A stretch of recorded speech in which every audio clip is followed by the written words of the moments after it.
Chapitre 7. Bienvenue. Dans mon enfance, j'ai toujours aimé lire des bandes dessinées qui abordaient des sujets de dimensions croisées, comme les voyages dans le temps ou la quête d'une mystérieuse cité perdue cachée au fond de la jungle. J'aurais adoré visiter certains des lieux historiques légendaires comme les pyramides. Je rêvais de pousser ou de toucher les murs de ces structures historiques, en imaginant que je serais la première personne à découvrir un passage secret ou à résoudre l'un des nombreux mystères des anciens pharaons. Cela aurait été tellement excitant. À ce moment-là, cependant, je ne pouvais pas accepter que j'étais perdue dans le temps et l'espace. J'avais peur, et je voulais désespérément retrouver mes amis et revenir là où j'étais avant. « Bienvenue » dit soudainement une voix venant de derrière l'une des pierres. « Qui est là » demandai-je. Cette voix n'était ni celle de Sun, ni d'Orin, ni celle de notre guide, et certainement pas celle de Kate, car c'était une voix masculine et grave. Je marchais lentement et prudemment vers la source de cette voix, qui semblait provenir de l'une des pierres. « S'il vous plaît, n'ayez pas peur », continua la voix. J'avançai doucement et jetai un coup d'œil prudent autour de la pierre pour voir qui était à l'origine de cette voix, priant en silence qu'il ne soit pas un personnage effrayant avec un visage sanglant et déformé et des yeux exorbités. À ma grande surprise, je vis un jeune homme grand et beau avec une peau claire et un corps robuste. Il était vêtu d'un tissu tissé à la main, ses pantalons étaient assez longs pour couvrir ses genoux.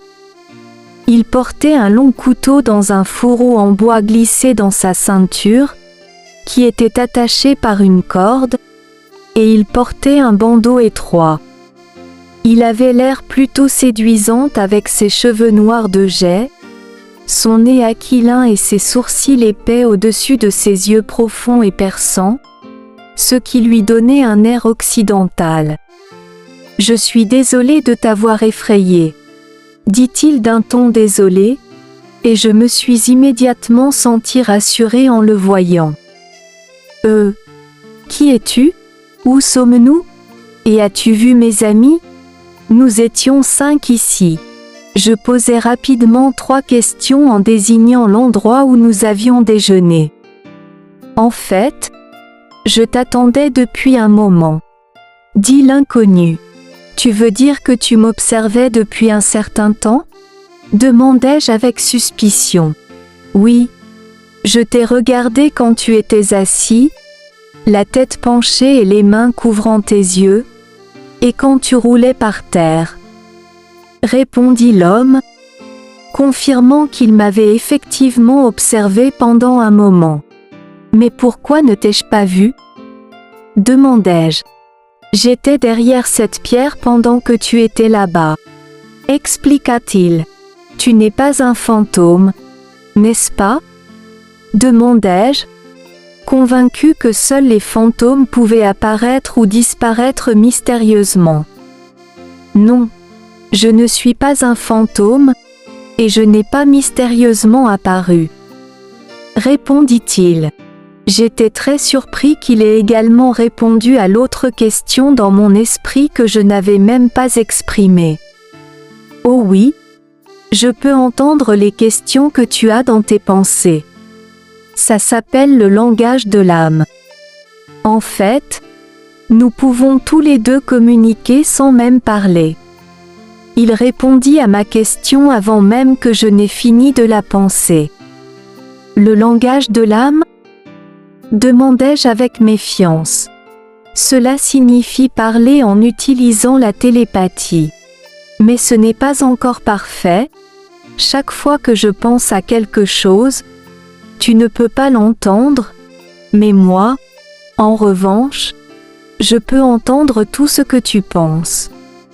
Par conséquent, nous ne pouvons pas entièrement communiquer en langage de l'âme. » Je dois donc parler à voix haute pour m'adapter à ce que tu connais. Donc, s'il te plaît, donne-moi un peu de temps car cela fait longtemps que je n'ai pas utilisé mes cordes vocales. Essaya-t-il d'expliquer. Puis-je me présenter? Tu peux m'appeler Min, ce qui se rapproche assez de la façon dont mon vrai nom se prononce. En fait, je peux à peine me rappeler comment mon nom est prononcé. Continua-t-il. Je suis le gardien du portail et mes responsabilités sont de m'occuper des arbres et de nettoyer la zone, comme tu peux le voir. Mon autre tâche est d'accueillir les nouveaux venus qui passent par ce portail, dit-il, essayant apparemment de diminuer ma peur, mais en réalité, cela l'accentua. Le portail. Quel portail? Demandai-je immédiatement. S'il te plaît, détends-toi. Je vais t'expliquer progressivement, étape par étape. Je peux te garantir que tu comprendras tout finalement. Dit Min.